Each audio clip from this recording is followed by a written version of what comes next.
இன்னைக்கு அண்ணா திமுக ஆட்சியில இன்னைக்கு பாத்தீங்கன்னா டெல்டா நிறுவனம் அண்ணா திமுக ஆட்சி வந்தது, டாடா நிறுவனம் வந்தது, ஓலா வந்தது, எத்தர் வந்தது, சிம்பிள் வந்தது.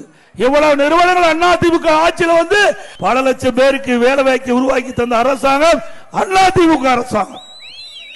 இதே புரட்சி தலைவர் அம்மா அவர்கள் முதலாக தமிழ்நாட்டிலே 2015ஆம் ஆண்டு உலக முதலீட்டாளர் மாநாட்டை சென்னையில் நடத்தினார்கள். படித்த இளைஞர்களுக்கு வேலைவாய்ப்பு கிடைக்க வேண்டும் என்ற அடிப்படையில் இந்த தொழில் முதலீட்டை நடத்தப்பட்டது. சுமார் 2,42,000 கோடி தொழில் முதலீட்டு ஈர்க்கப்பட்டு 98 புரிந்துணர்வு ஒப்பந்தங்கள் போடப்பட்டு இன்றைக்கு பெரும்பாலான புரிந்துணர்வு ஒப்பந்தங்கள் செயல்பாட்டுக்கு வந்திருக்குது. அதனாலதான் இளைஞருக்கு வேலை கிடைச்சிருக்குது.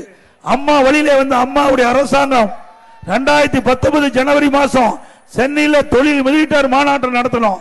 3,05,000 கோடி தொழில் முதலீட்டை ஈர்த்தோம். 304 புரிந்துணர்வு ஒப்பந்தம் போட்டோம். அதன் மூலமா பல லட்சம் பேருக்கு வேலை கிடைச்சது. அந்த தொழிற்சாலைகள் எல்லாம் இன்றைக்கு பெரும்பாலான தொழிற்சாலை பயன்பாட்டுக்கு வந்திருக்குது. சில தொழிற்சாலைகள் கட்டப்பட்டு வருகிறது.